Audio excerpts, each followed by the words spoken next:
E aí, galera, tudo bem com vocês? Sou Wesley Bezerra, PET da Engenharia Elétrica, e hoje a gente está aqui para conversar um pouquinho a respeito da temática de resistência elétrica.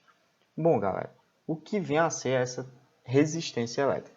O próprio nome já diz, é uma resistência à eletricidade. Como assim? Gente, no nosso assunto passado, que foi de corrente elétrica, a gente viu que corrente elétrica é quando portadores de carga elétrica, os elétrons, certo? Querem se movimentar de um canto para outro. Gente, se movimentar de um canto para outro, com certeza vai ter suas dificuldades. E a essa dificuldade deu-se o nome de resistência. Então, vamos lá para o nosso conceitozinho. Pode-se entender como resistência elétrica o ato de se estabelecer uma dificuldade, certo? Uma resistência propriamente dita, na passagem de corrente elétrica através de um condutor, certo? Então a gente tem aqui, né, o nosso memezinho, certo? A tensão dada em volts, certo? Está tentando forçar a passagem de o quê? Corrente elétrica, que é o ampere, né? De um ponto para outro. E a resistência, que vai ser dada em ohm, a unidade, certo? Está dificultando essa passagem. Nas nossas questões, nos nossos circuitos, vai ser muito comum a utilização de um desses dois símbolos para representar uma resistência elétrica. Beleza? Então fiquem atentos com isso. Bom, dentro da parte de resistência elétrica, um estudante, certo? Que foi Simon Ohm, por isso a unidade Ohm, certo? Se destacou bastante. Por quê? Porque ele viu o quê? Seguinte, se ele tinha um fio lá, um condutor, certo? À medida que ele aumentava a tensão entre os dois pontos, a corrente aumentava.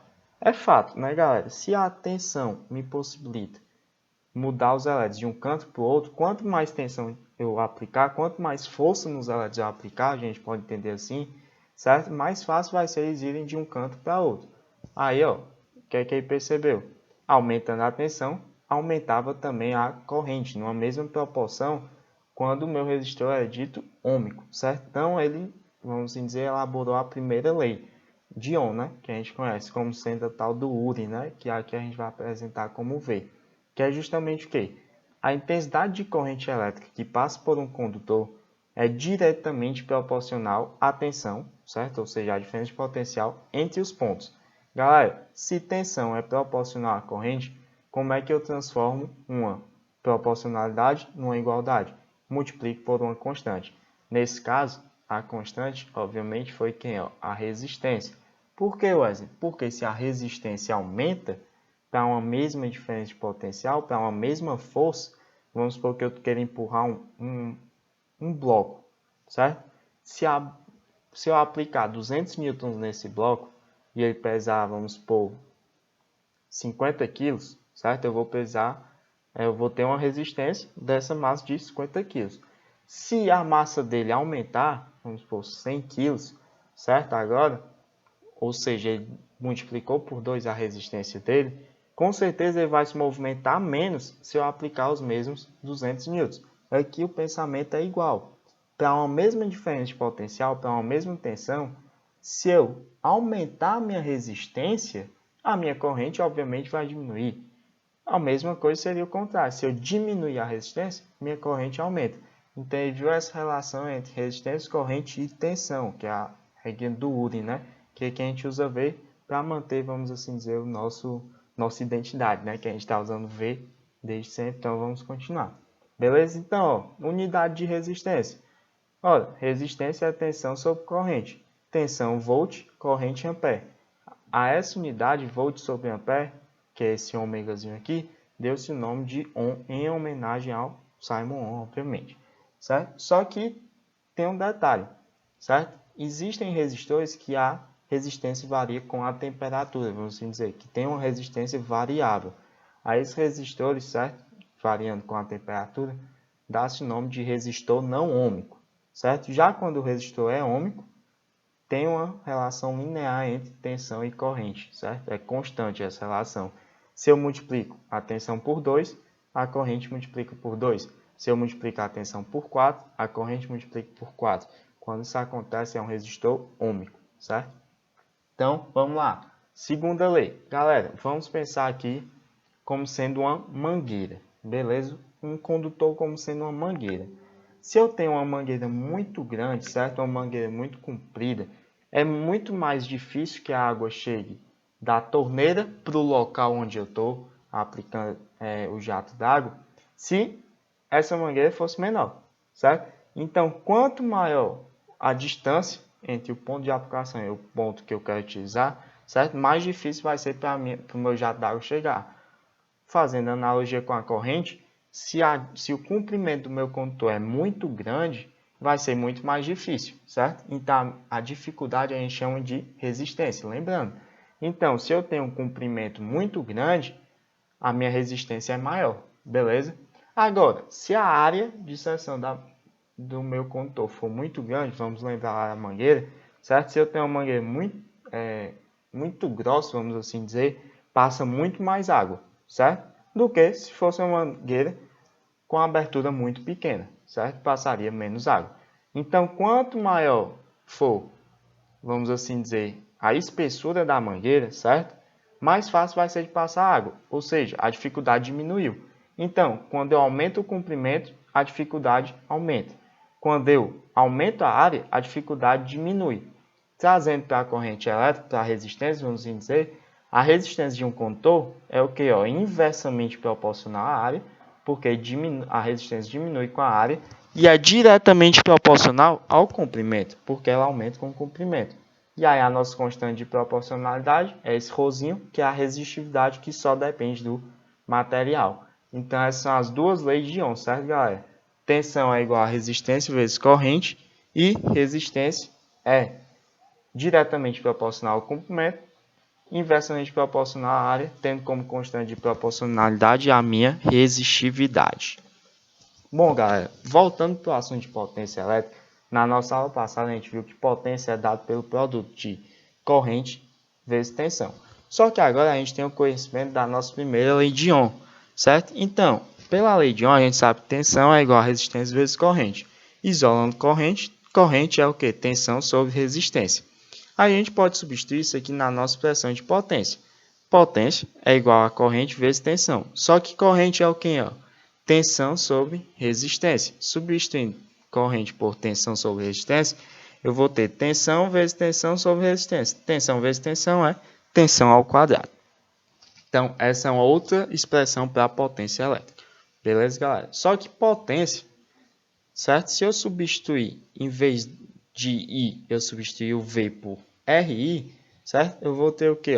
RI no lugar de V, e isso tudo multiplicando I. Galera, que é R vezes I vezes I? É R vezes I ao quadrado. Então, com isso, pela primeira lei de Ohm, a gente consegue expandir a nossa expressão de potência, não só mais agora para P igual a I vezes dDP, né? Corrente vezes tensão.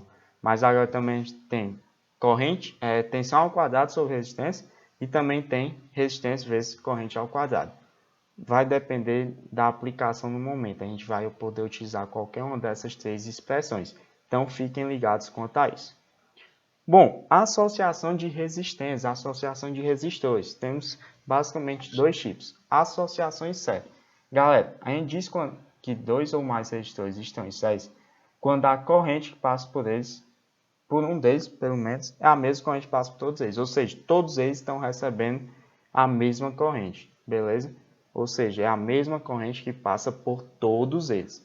Ora, analisando um circuito com resistência em série mais ou menos parecido com esse, onde eu tenho vários resistores em série, certo? É fácil perceber que a tensão total é igual à soma das tensões. Beleza? Ora, vamos fazer isso matematicamente. A tensão total é igual à soma das tensões em cada resistor. Aqui eu só tenho 3, mas vamos fazer para N resistores. Galera, se eu quero o meu circuito equivalente, eu vou ter uma resistência equivalente. Mas a corrente só depende da força que essa tensão está aplicando. Então a corrente não vai mudar, certo? Ora, quem é a minha tensão equivalente? Resistência equivalente vezes corrente equivalente, que é o I. Certo? Quem é a tensão em 1? Ora, pela lei de Ohm, é a resistência de 1 vezes a corrente passa por ele, que é o próprio I. Em 2, resistência de 2 vezes o I. E assim vai pelo enésimo resistor também, Rn vezes I. Gente, eu tenho I em todas as minhas parcelas. Posso simplesmente dividir todo mundo por I. O que é que eu vou ter? REC, que é a minha resistência equivalente, vai ser o que? R1 mais R2 mais até a soma de Rn. Então, o que é que eu tenho? A resistência equivalente de uma associação em série é a soma das resistências. Show de bola? Vamos lá para a associação em paralelo. Na associação em paralelo, o que acontece é que todos os resistores que estão associados em paralelo estão submetidos à diferença de potencial dos mesmos dois pontos. Entre os mesmos dois pontos, vamos dizer. Então, se eu analisar um circuito semelhante a esse, todos os resistores estão submetidos à diferença de potencial entre A e B, certo? E o que é que eu vejo aqui? Uma corrente se dividindo em vários pedaços. Lembra quando a gente estudou em corrente, a continuidade de corrente elétrica, que a corrente chega num ponto é igual à soma das correntes que saem desse ponto? Então, o que acontece é que na associação em paralelo, a corrente equivalente do circuito é a soma das correntes em cada resistor. Galera, quem é a corrente equivalente? I. Quem é a corrente de cada resistor? I1, I2 até o IN, beleza? Só que pela lei de Ohm, primeira lei, quem é corrente? Tensão sobre resistência. Então, corrente equivalente, tensão equivalente sobre resistência equivalente. Corrente 1, tensão equivalente em 1, só que em qualquer resistor é o mesmo V. É o mesmo V para todos eles, certo? É a mesma tensão para todos. Então, vai ser V sobre R1 e 2, V sobre R2, e assim vai até o IN, que vai ser V sobre Rn. Beleza? Então, se todo mundo tem a parcela V, eu posso simplesmente cortar o V em todos eles e eu vou ter que o inverso da minha resistência equivalente é igual à soma dos inversos de cada uma das minhas resistências. Então, não confundam mais, beleza? Ponto de Wheatstone. Galera, o que vem a ser ponto de Wheatstone? Vem ser vamos dizer, um arranjo de resistores, certo? Em que quando eu faço a medição, certo? Entre dois pontos opostos e dá uma corrente zero ou uma tensão zero, eu digo que tem um equilíbrio de ponto de Wheatstone. E o que acontece com isso? Vamos analisar. Gente, tensão de A para D. Primeira lei de Ohm. Diferença de potencial é igual a resistência vezes corrente. Apliquei isso aqui, VAD igual a R2 e 2. Isso é VA menos VD, certo? Diferença de potencial. Vamos lá para o VAC, VAC vai ser o quê, VA menos VC, que é igual a I1 R1. Beleza? Apliquei isso aqui. Gente, o meu voltímetro está marcando que não tem diferença de potencial entre os pontos C e D, certo? Ou seja, eles possuem o mesmo potencial. Então, vocês concordam que VA menos VD é igual a VA menos VC, porque VD é igual a VC. Então, essa subtração só pode dar o mesmo resultado. O que é que eu quero dizer com isso? Que R2 e 2 é igual a R1 e 1. Show de bola? Ora, analisando essas duas, eu vou ter que I2 sobre 1 é o que? R1 sobre R2. Guarda esse resultado. Vou analisar a parte de baixo do meu circuito aqui, Gente, quem é VC menos VB, certo? Ou VD menos VB também. Ora, VD menos VB é a corrente que passa pelo resistor X vezes o resistor X. Só que, gente, vamos analisar aqui, O I2 está vindo por aqui, certo? Acompanha aqui o sinalzinho, I2 está vindo. Só que esse meu equipamento de medição está dizendo que não passa corrente por aqui. Se não passa corrente por aqui pelo meio, o I2 quando chega aqui só poderia ir pelo meio e para cá, certo? Se ele não pode passar por aqui, porque é zero, então ele vai vir todo para o RX. Então a corrente que passa no RX é o próprio I2, ela só continua o caminho. Então, quem é a minha corrente aqui? I2. VD menos VB vai ser o que? RX I2.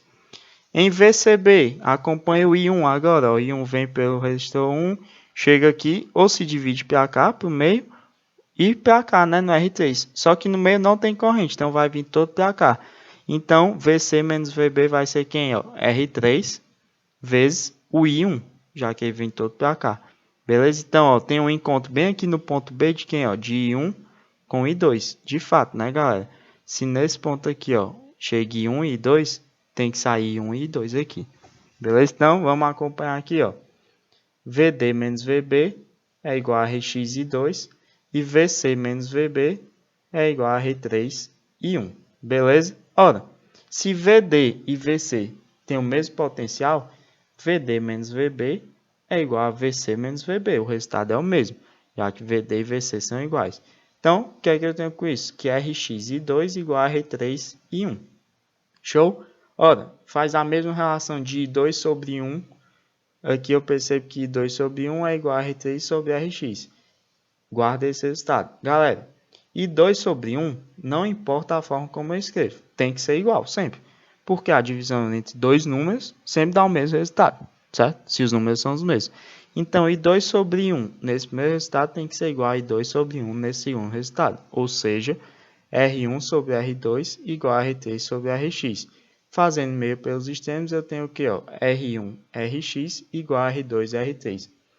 R1 Rx igual a R2 R3. R1 Rx igual a R2 R3. O que é que eu quero dizer repetindo isso, galera?